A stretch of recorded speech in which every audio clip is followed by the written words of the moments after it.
I'm not lying when I say that the wrestlers that are considered the best of the best are in AEW, which is crazy to believe, especially someone that just only watched WWE. I want to be so clear.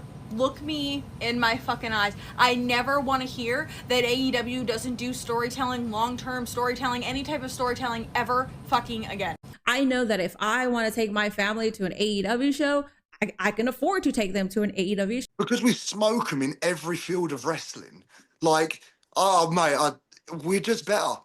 So I watched AEW for the first time last night, and I like it. I like it a lot. AEW viewership is at an all-time high.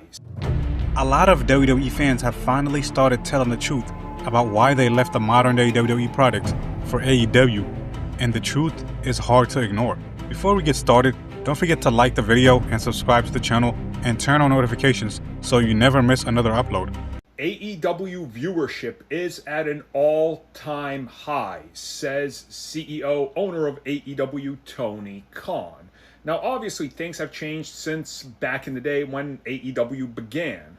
You know, and if you look at what's been going on with their viewership from My AEW, which, again, is getting plenty of buzz outside of the US and Europe, because, again, people can just sign up and watch it now wherever they're at or use a VPN. There's, of course, the live TV, but the key to this is what he says, and that's, of course, HBO.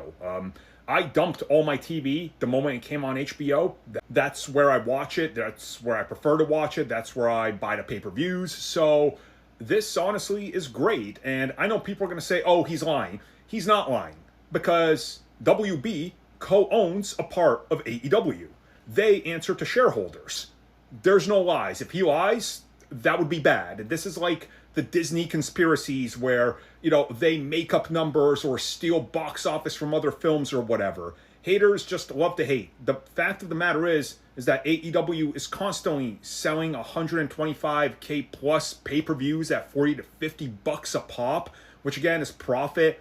They are seeing a steady viewership that isn't sinking below where it should be, continuously getting over 1 to 1.2 million views across just the United States and HBO, and we don't know how international is because that can't be tracked by Nielsen. So clearly, everything he's been saying is true. Now, of course, you're going to get people telling you, nope, that's a lie, they're making it all up.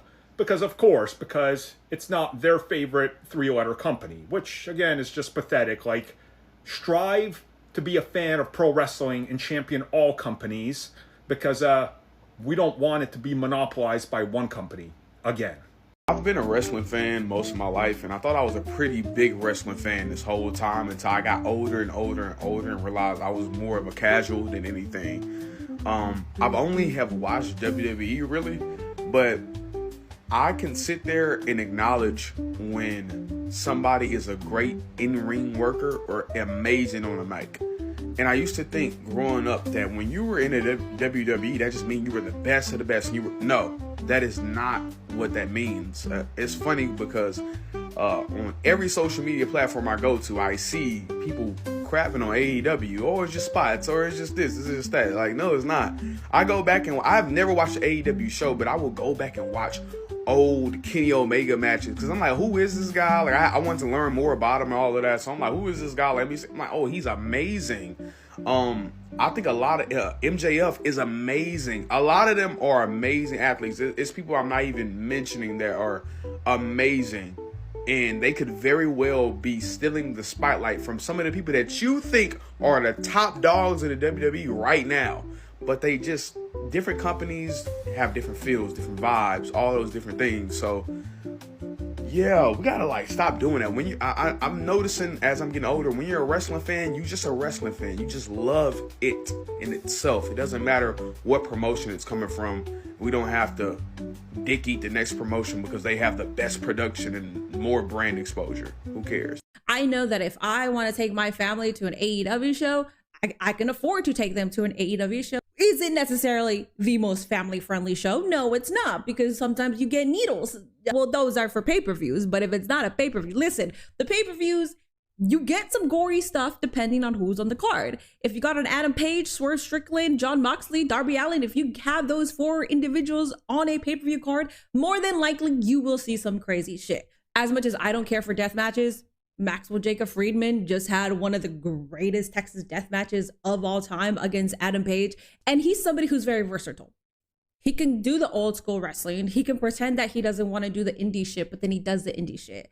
And the great thing about AEW as well is that you get to see these stars being born. The best person that fits that is MJF. I like to see people's careers. That's the main reason why I don't stick with just WWE. People like to talk about exposure, specifically with like certain talent, because when AEW has good talent, they're just like, well, they should really make the jump to WWE because they will get more exposure, and they can't get that kind of exposure in AEW, but MJF has proved otherwise. He was one of the Iron Claw producers. He also booked the role in Happy Gilmore 2. He has another movie coming out. Like, the exposure is there if you're talented. When I was a kid, I was stupid. And because I was stupid, I didn't like trying new things. And because I didn't like trying new things, I missed out on TNA in its prime. Now, the reason I bring that up is because there are currently grown-ass adults using that exact same stupid-ass logic that I used as a kid to avoid watching TNA, to avoid watching AEW. I'll never forget the day that I came across TNA for the very first time. I was scrolling through cable, came across a wrestling show with a 6-sided ring, literally saw Kurt Angle standing in the middle of the ring, and decided to keep on scrolling because it wasn't the WWE.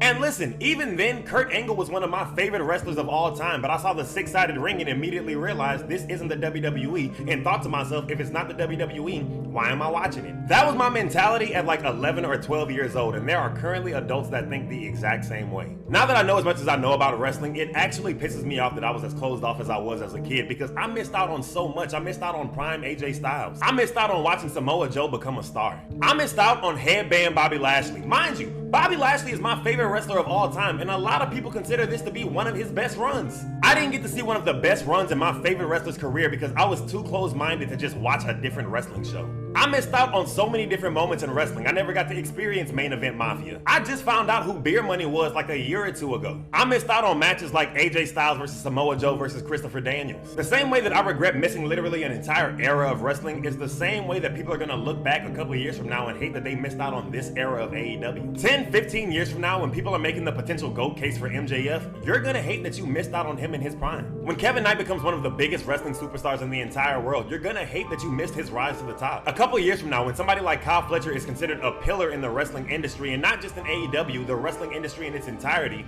you're gonna wonder how he got there. Years from now, when people are talking about how good of a feud Swerve versus Will Ospreay was, you're gonna wonder why you didn't watch it. And the answer is gonna be because you, as a fan, were so committed to a wrestling company that does not know you exist that you refuse to watch another one. And that is silly. If you are a fan of wrestling in general, you deserve to see cool ass shit like Tekla's rise to the top of AEW's women division, and the way that she's beefed out with Stardom. You also deserve to see dream matches like Hazuki versus Mercedes Moné. And listen, this video is not for people that have tried AEW and it's just not for them, because everything isn't for everybody. It's specifically for the people that refuse to try it because they're so committed to the WWE. Again, a company that does not know you exist. They actually could probably give a fuck less if you exist. If you have blind loyalty to any wrestling company, you literally think like an 11 or 12 year old. And I know that because I was that dumb 11 or 12 year old. Don't be like him. I want to be so clear. Look me in my fucking eyes. I never want to hear that AEW doesn't do storytelling, long-term storytelling, any type of storytelling ever fucking again. Because this entire segment, I think, is the most shocked I've been in I don't know how long.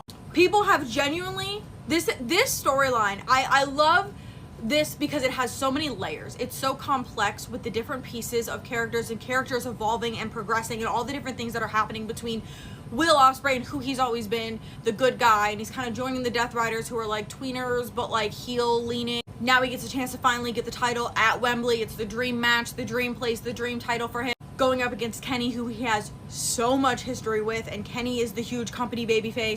All just came to a head at the end of Redemption, and obviously next pay-per-view is All In.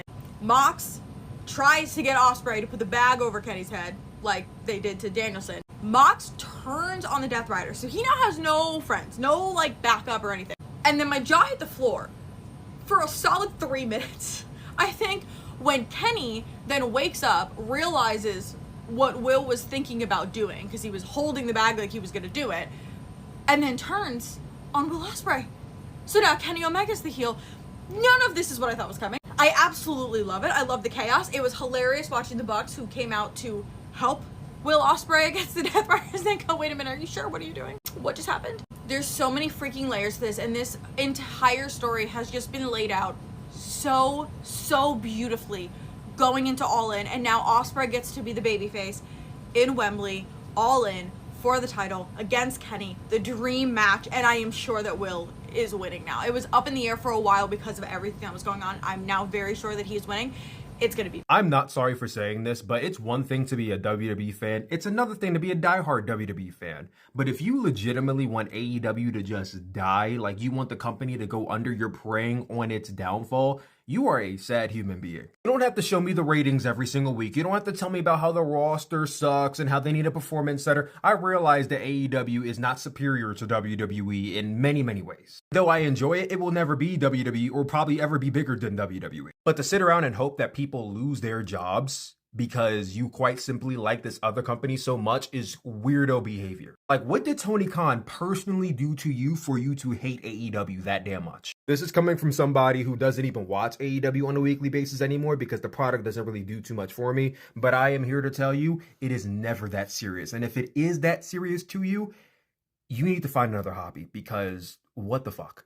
So I watched AEW for the first time last night, and I like it. I like it a lot. Me too. And shout out to this creator. Make sure you go follow them. I'm going to tag them down below. But I'm in the same boat. I didn't start watching AEW consistently until All Out, which was a great pay-per-view and I guess a weird way to just jump right in. But from that point till now, I gotta say, AEW, All Elite Wrestling, kicks so much ass. WWE as a whole has been, to say the least, very frustrating the past couple months or the whole year, depending who you're asking, especially how they did John Cena's retirement tour. And I see a lot of wrestling, well, maybe WWE fans just talking bad about AEW like on Twitter and Instagram. So I said, you know what? Let me go check it out myself and formulate my own opinion. Bro, most of the time, as what I've been watching, AEW's been blowing WWE out of the fucking water. The card from last Wednesday from Dynamite/Collision, look, this shit is stacked. If you're a fan of AEW, you know this shit is fucking stacked. And in all of these matches, all these wrestlers are on go. It's like they did a line of coke and they just went out there. They're putting in their hearts and souls. It does not feel like a single second is dragging. This match between Kyle Fletcher and Speedball Bailey, not only was it for free, it is potentially, in my personal, match of the year. If you have never seen this match, you got to go watch it. They were going balls to the wall crazy. And speaking of this match, this Continental Classic tournament, fantastic. It blows the Last Time Is Now tournament out of the water. They're not even on the same level. They're not even on the same building. They're not even on the same street or state or nothing. This classic is awesome. But the Last Time Is Now tournament, you can kind of figure out who's going to win. Nah, in the classic, you really don't know who's going to win. This match specifically, I won't give any spoilers. If you're an AEW fan, you would think a specific wrestler was going to win. No, they did not. They got clapped in the last minute of the match. And that's probably my favorite thing about AEW, other than the amazing wrestlers. It's unpredictability. Sure, some stuff you can kind of figure out, like in WWE, but I feel like in WWE you can really figure it out. Here, shit can go sideways real quick, and that's what I love about the product. Maybe the production can be a little better, but I think that's just part of the charm. If you have never watched AEW or you're just not watching it because people are telling you it's not good, fuck all that shit. Go watch it, make your own opinion. This shit is gas. If you are a WWE fan and you still find yourself wanting more or just curious about what else is outside of the Federation bubble, here are 3 reasons why you should give AEW a chance. And before we get started, please don't shoot the messenger. I'm out here doing God's work. So please pay attention because I'm trying to put you up on game. Number 1, AEW tells great stories. Now I know that goes against everything that you've learned up until this point as a WWE fan. But understand the people who use this as an argument are the ones who don't actually watch the product. How I personally got into AEW was an intriguing storyline between Tony Storm and Mariah May, aka Blake Monroe. After watching this story unfold and seeing their ultimate payoff happen at Revolution in a Hollywood ending, I was hooked. You can also check out other great stories like Swerve Strickland and Hangman Adam Page. Or you could possibly get down with current storylines like Jon Moxley versus Will Ospreay. There's honestly so much to choose from, you just have to commit to paying attention. Number 2, you will be exposed to more professional wrestling. Again, forget everything that you've learned up until this point about there being no selling, about there being too many flips, or even about there being no psychology. In order to enjoy AEW, you have to open your mind and take off your WWE shades that may be blinding you. It's fast paced, it's non-stop, but I guarantee you'll get your money's worth when it comes to in-ring action. WWE leans into a more polished, heavily produced product, while AEW feels looser and more organic. Wrestlers have more of an edge and don't have to filter themselves to please corporate sponsors. It's honestly a breath of fresh air. Last and definitely not least, number 3. And please do not take this the wrong way, but AEW rewards hardcore fans while WWE prioritizes casuals. In AEW, we get long-term storytelling that actually pays off. We have the opportunity to experience wrestlers from other promotions like New Japan, CMLL, Ring of Honor, Stardom, HOG, GCW, and other independent promotions. And I have to admit, tickets to live events are actually affordable. I bought a floor seat to All In Dallas last year, and it only cost me $80. I bought a third row ticket to Dynamite, and it only cost me $70. AEW gives you your money's worth, so much so that at the end of the show, you feel like you owe the company money. So I encourage you to take some time and give AEW a try because it's unlike anything that you've ever seen before. And if you decide that you don't like it, no harm, no foul. But personally, coming from a WWE lifer, AEW is worth a try. Because we smoke them in every field of wrestling. Like, oh, mate, we're just better. Like, I respect them. I respect every single one of them there. They're all vets. They all know what they're doing. They're great at their job. They understand getting people on their feet. But we are so much more of a better wrestling company than them.